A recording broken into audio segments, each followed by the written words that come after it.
please support us on Patreon. More on that at the end of the video. The entire billionaire and multimillionaire class has a stake in continuing forever wars and keeping healthcare privatized with insurance companies gouging us. And these billionaires and multimillionaires will fight us ruthlessly. And it is not only about their direct profits, which it absolutely is about, because these guys are loath to part from even a single penny of their wealth. But it is not only about just that.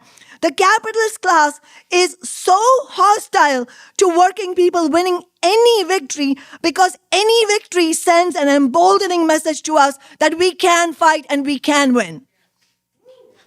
So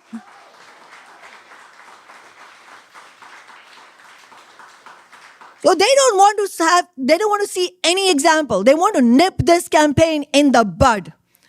What we end up actually winning, and whether we win this election, it will all come down to the strength of our movement. It will come down to the balance of forces between us, the working class, and them, the capitalist class. And don't believe anyone who peddles the lies that there is no us versus them. There absolutely is. Capitalism is a zero-sum game. These health insurance profits and the war profiteering, all of that comes from denying healthcare. It comes from slaughtering people. It is a life and death zero-sum game for billions of us. That is why winning any of this will require militant working class movements. And that is why that fighting strategy that we need to build those militant movements means we need to be very sober about who is on our side and who is not. Obviously, the billionaires and multimillionaires are not on our side.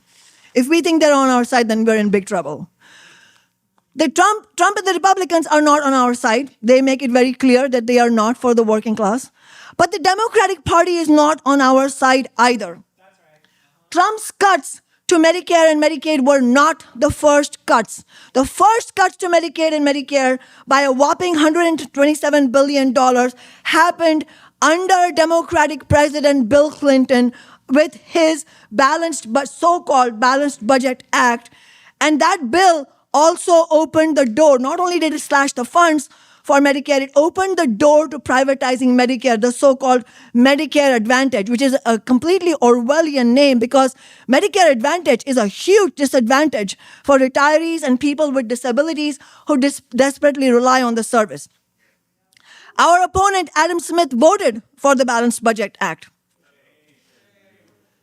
Democrats had the White House and majorities in both houses of Congress under Bill Clinton, then under Barack Obama, and then under Joe Biden. They had many years to do all the beautiful things that they claim they want to do. But they refused to push for universal health care or even a strong public option. They did not even agree to make the Obamacare tax credits permanent, knowing full well that if they didn't make them permanent under Biden, that Trump 2.0 was going to take them off. They knew that, but they didn't actually make a move for that. And instead, under Clinton, Obama, and Biden, what did we get? We got 7 nations facing military assault under Obama. We got the genocide that was presided over by Biden, the Holocaust of the 21st century.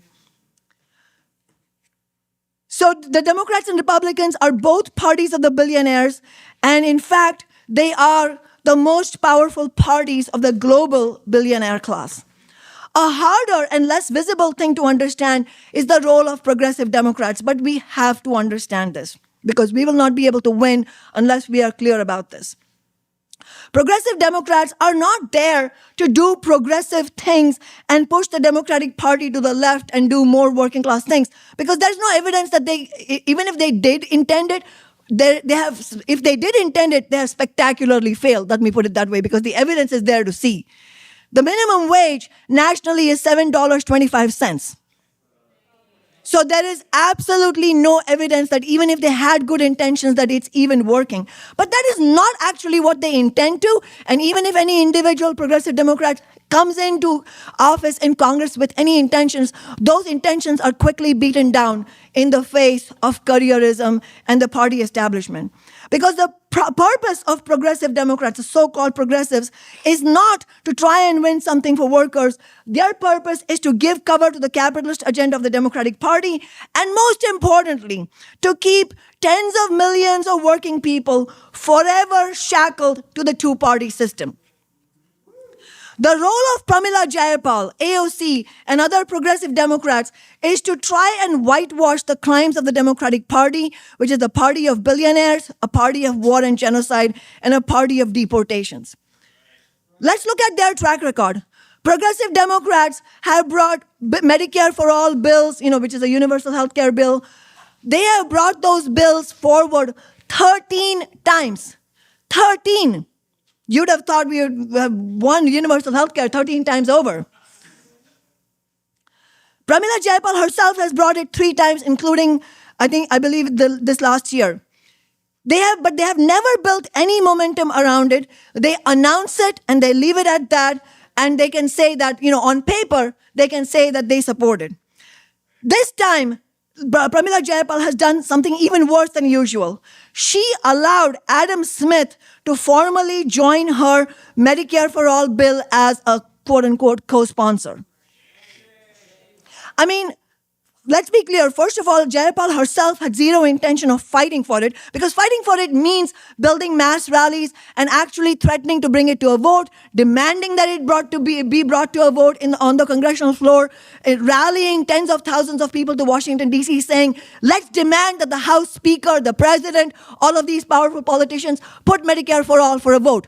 It's not genius. It doesn't take genius to figure out what is to be done. But it does take a backbone and some character to stand with the working class.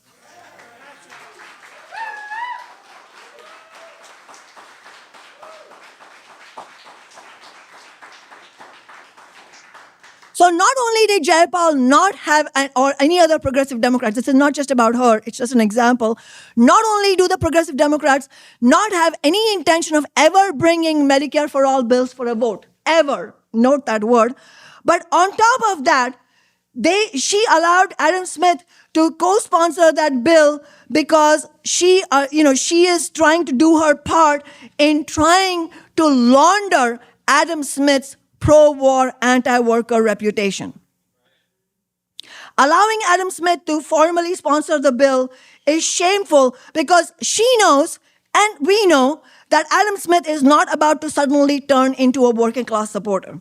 The only reason he wanted to formally sponsor that bill is because he is very afraid of our campaign and is rushing to try and clean up his record. He would never have signed on to the bill had it had any chance of actually progressing. This role that progressives like Jayapal play, which is allowing warmongering, blood-drenched, Congress members like Adam Smith who have a warmongering, blood-drenched record, allowing them to whitewash their record, their pro-billionaire record, is the classic role of a gatekeeper. A fighting strategy means understanding that gatekeepers are not on the side of the working class. Why do we call them gatekeepers? Because on the surface, these progressive Democrats, they appear like they should be on our side. They say that they are on our side. They keep bringing these bills forward. They say they support progressive things. But in reality, their role is to put the brakes on any fight back by working people. Their peaceful careers, their 6-figure salaries, all of that depends on them keeping good relations with the establishment, and they are themselves part of that establishment. Being clear about the role of gatekeepers is a make or break for movements. Winning anything for the working class requires defeating the gatekeepers. And when movement leaders are not clear about this, movements reach a dead end. This is why the Black Lives Matter movement ended up winning so little despite being the largest street protest movement in US history. And this is why a fighting strategy also means an independent movement, meaning independent of the parties of the billionaires. A movement that has a leadership that understands that we need to defeat the gatekeepers in order to defeat the billionaires. It is not an optional point. In the state of California, the Democratic Party was even more blatant in sabotaging the effort for single-payer, universal health care. Not once, not twice, but 3 times. In 2017, in 2022, and just this past month in 2026. Each time, the nurses' union leadership introduced the bill jointly with the state Democrats. And each time, the Democratic Party had the governor's position and had a supermajority or near supermajority in both houses of the state legislature. And each time, it was Democrats who pulled the plug on universal health care. 3 times. Gavin Newsom, California's Democratic governor, who's now trying to become president, played an equally rotten role. In 2018, Newsom pledged on the campaign trail to create a single-payer system for California, saying, this is a quote from Newsom, "I am tired of politicians saying they support single-payer, but that it's too soon, too expensive, or someone else's problem." As soon as he was elected, he backed away from it. The lessons from our 10 years of revolutionary socialist city council office in Seattle are very crucial as a counterexample.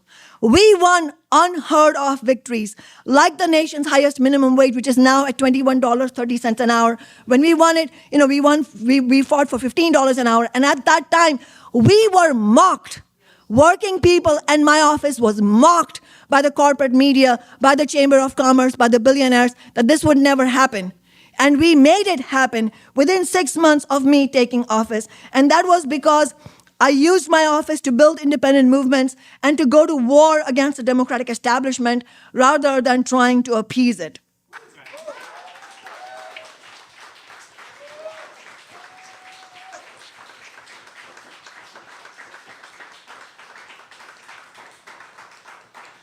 Through my office, we built strong enough movements that succeeded in defeating billionaires like Jeff Bezos. And we showed, yes, Jeff Bezos can be fucking defeated.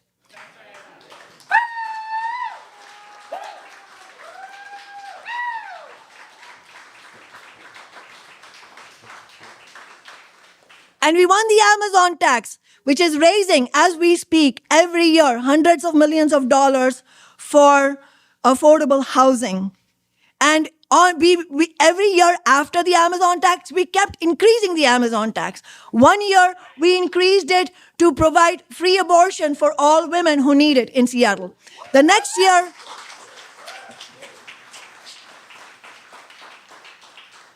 year, we won another increase of $20 million per year to fund mental health services for Seattle's public school students.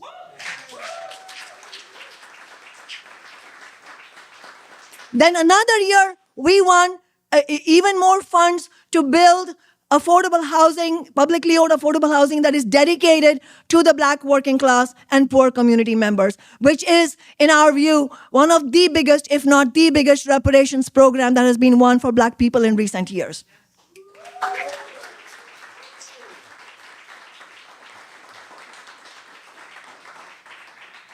The nurses' union leadership in California, while well-intentioned, has allowed the movement in California to result in repeated defeats because of their insistence on tying the movement to the Democratic Party, despite the Democratic Party's betrayals, and because of the union leadership's failure and refusal, really, to take the most crucial step that is necessary if we are to win universal health care, which is breaking from the Democratic Party and waging an independent offensive campaign against the rich and both their parties.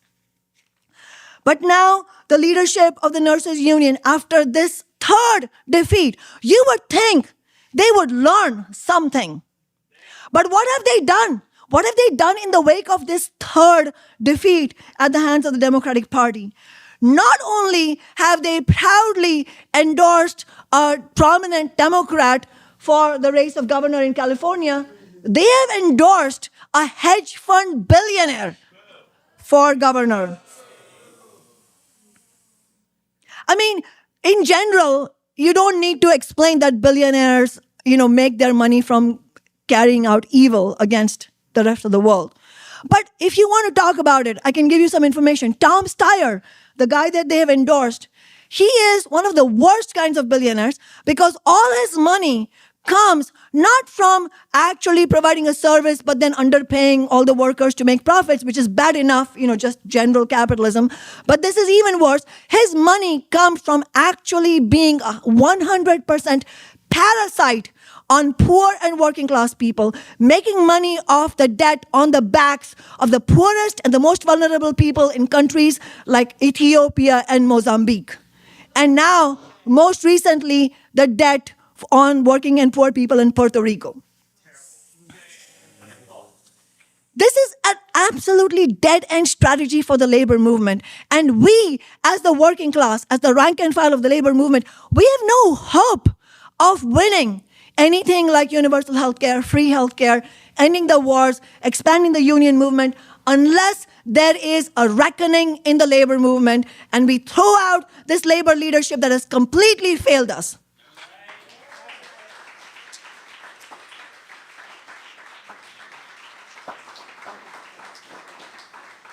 But the problems are even bigger. Do you know what happened this week, just a few days ago? California Democratic Socialists of America leadership announced that they have endorsed Tom Steyer for governor of California.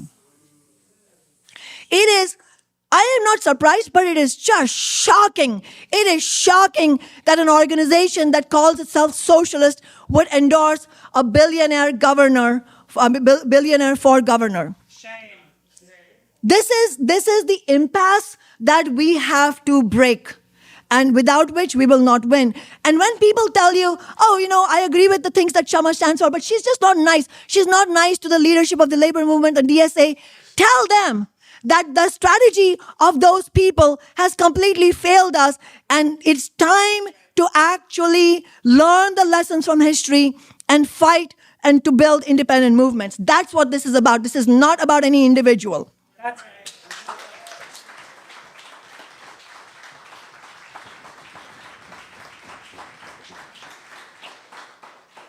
And we are on a knife's edge here because on the one hand, it is an incredible moment for us to be building this campaign.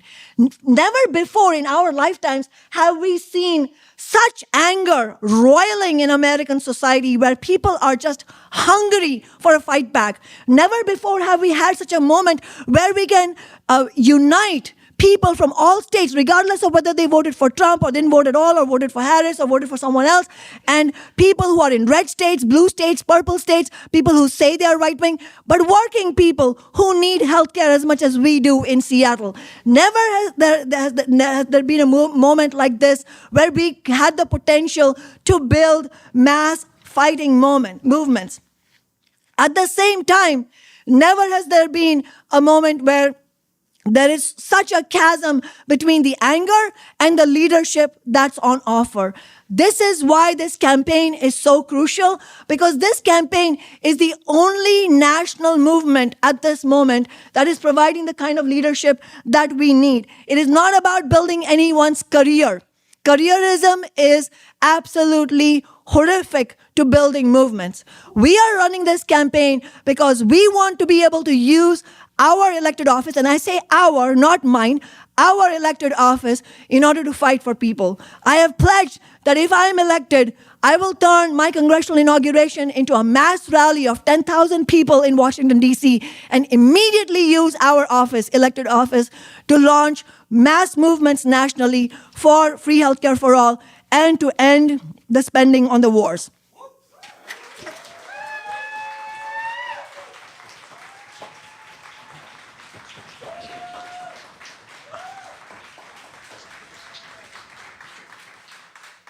I'm sure others will be able to speak about this in more detail, but the experience, the history of nations like Canada and the UK, which actually succeeded in winning publicly funded healthcare that is available for everyone, that experience and that history shows that it was only possible because of militant movements that actually, in fact, were led, many of them by Marxists like ourselves, like my fellow revolutionary socialists and I, who posed a concrete threat to the establishment and their parties. And it also took the building of new working class parties to win publicly funded healthcare. That is what we will need to do. This campaign, and if we win this election, is not it's by itself going to launch a new party, but it will absolutely be a kind of parting of the waters for us to be able to make breakthroughs, to begin building a new party for the working class. That is how much is at stake for us in this campaign. But let's make no mistake, we are up against a really uphill task. As Justin mentioned, we now know who all the candidates are running, and others are going to talk about this, but it's incredible. The Republican candidate who has entered the race, he openly said that he entered the race only because the ruling class is extremely worried that our revolutionary socialist campaign might win. They're making it very, they're making it very clear that the Democrats and Republicans are making common cause. They're going to make common cause to try and defeat our campaign. And this campaign is not about Kshama Sawant. This campaign is about the right of American working class people across ethnicity and nationality and any other differences. Our right to have a decent society and a decent life. So let's build this campaign to defend that right, and let's make sure that the next 3 months are massive campaigning months. Because if we don't get into the general election, we don't get to win the election. So right now, it is important for us to build the vote strong enough that we are one of the top 2 candidates who go into the general election. Solidarity. One of the questions that came up on the live stream is what would it take for us to get on the ballot, and also what would it take for us to get into the general election?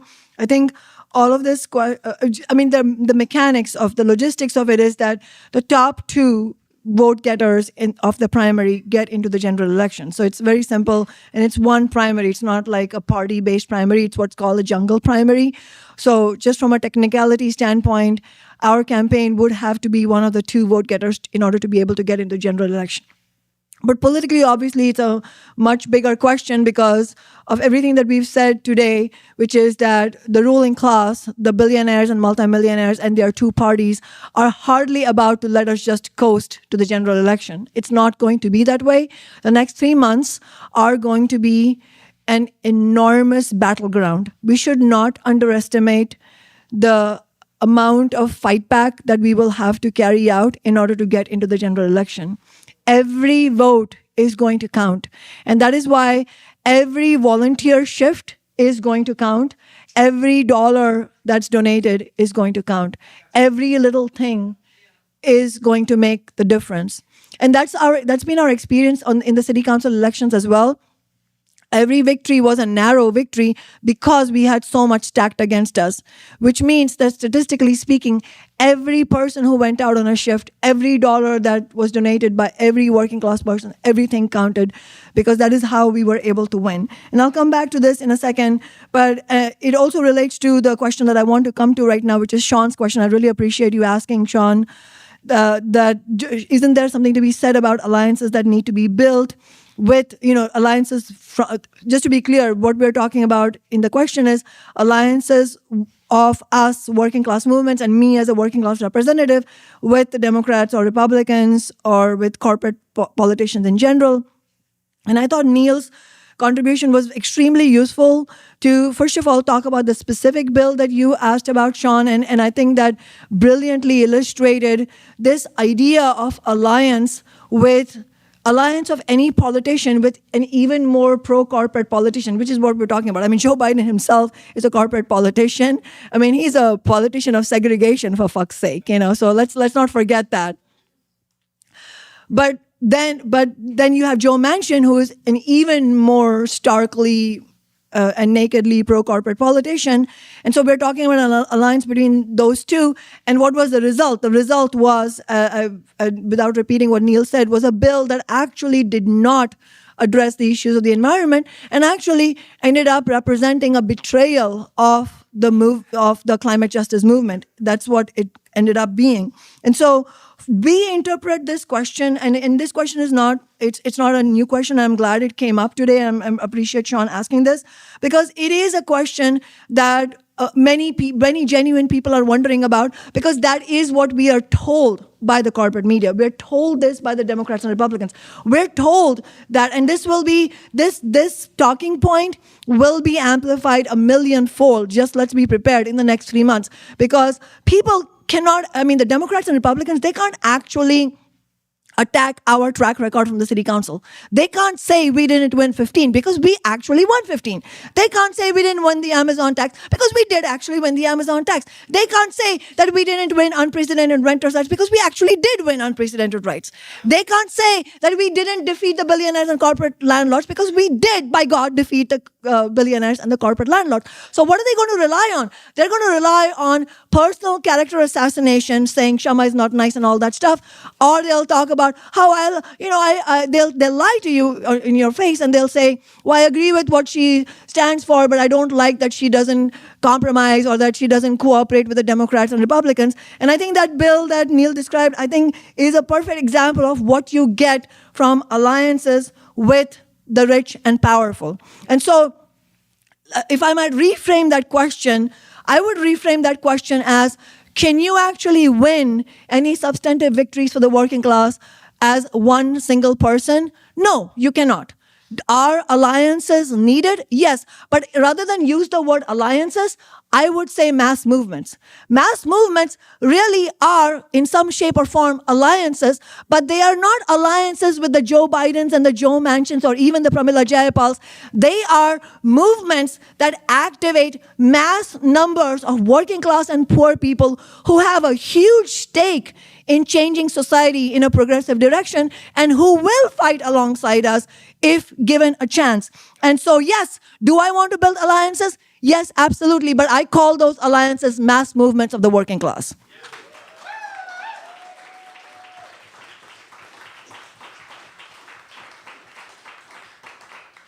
When we first took office, when I first took office, and when I brought the bill for $15 an hour, I was constantly asked by corporate media reporters, how do you hope to win this bill? How many votes do you have? And I was very honest with them. I said, today, when we have just launched the movement, there's only one. If the vote took place today, there's only one vote for $15 an hour, and that's mine. In order to be able to win. So yes, on day one, on January 1st, 2014, there was just one vote for $15 an hour, and that was mine. And less than 6 months later, we had won a unanimous vote for $15 an hour and won a phenomenal historic victory. But the way we won that victory, the way we won those 8 other votes, was not by me building alliances with them. You know what would have happened if I had built alliances with them? We would not have won any minimum wage increase, let alone $15 an hour. And so we have to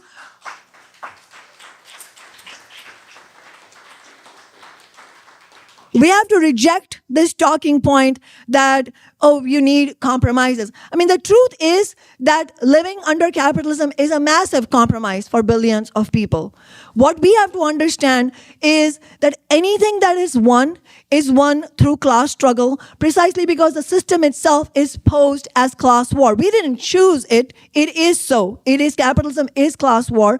And the status quo under capitalism is that the vast majority, the overwhelming amount of power and wealth and political clout is in the hands of the billionaires and their parties. And that is why, to win anything, the last thing we should be doing is making alliances with them. The people who already have all the power, they have no incentive to make an alliance with us and let us win free healthcare and win 15. Their only interest, when they say alliance and when they say, Kshama doesn't compromise, what they mean, when they say Kshama doesn't compromise, you know what they mean? They mean Kshama doesn't sell out. That is what they mean.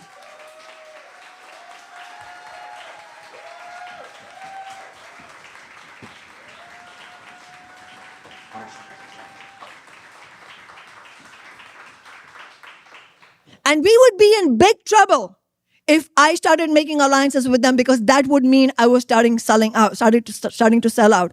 And that is why we need this example in the US Congress, because we are not, as Melissa Chaudhary says, we are not there. I am not going there to become one of the 535 or whatever Congress people.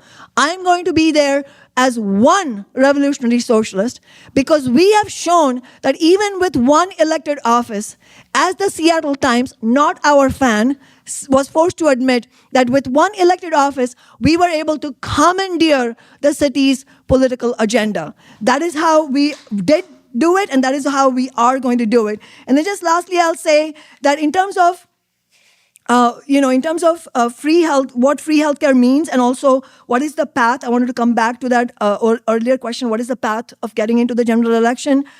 Just to be clear, what we mean by free healthcare for all, funded by taxing the rich, is free healthcare meaning healthcare that covers every aspect of healthcare. Others talked about it, so I won't repeat it. But it would be funded by taxing the rich, because what we have seen over and over again, even in the rare instances where a Medicare for all type bill was passed, it did happen in the state of Vermont. It's very little known, but there was a bill that was passed, but there was no funding attached to it. And 3 years later, the Democrats said, oh gosh, we don't know how to fund this. Oh my God, we have no ideas. Let's repeal the bill. That is why we are not going to give them any daylight to attack the idea of free healthcare. We're going in, we are saying that this is free healthcare for everybody. I don't care what your citizenship status is. I don't care what your gender is. I don't care what your healthcare need is. It is going to be met, and it is going to be met from the trillions of dollars that the very wealthy own. It is not a mystery where that money is. That money is with the rich, and we need to get it from the rich.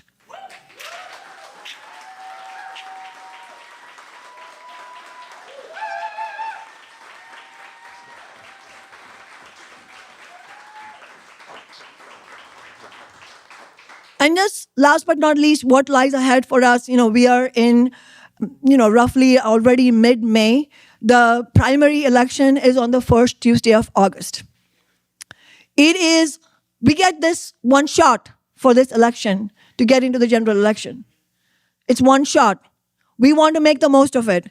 So this is the moment where we all, and this, when I say all, it means all of us, on an individual level, for us on a daily basis, it will present a question of self-sacrifice. Because if you understand and if you agree that every vote matters and every dollar matters, then if I'm speaking to each one of you, if you don't come out and volunteer with us, if you don't do that shift in that week, we will not be able to win. So I really appeal to everybody, not just in Seattle, but all those of you who are watching over live stream. Let's make the most of this shot in order to be able to win. And I totally agree with what Omar said. Are there guarantees that we can win? Absolutely not. But that's been true about all our campaigns. When we launched our first campaign in 2013, as I said, the media and the Democrats were literally openly laughing at us. They were like, who are these people? And how do they have the temerity to think that they can run for city council? And we ourselves didn't think we were going to win that time. But we did think it was important to run that campaign because we wanted to show an example of what a working class campaign, what working class politics actually looks like. Because for us, it is not about just that one campaign. It is about building the kind of politics that we need to actually change society. So I totally agree with Omar. It is not just about this election campaign. But precisely because it is not just about this election campaign, we have to give this election campaign our very best shot, because we have seen that over and over again on the city council, we gave it our best shot. And you know what happened? They were never able to defeat us in a single election. We won every single election.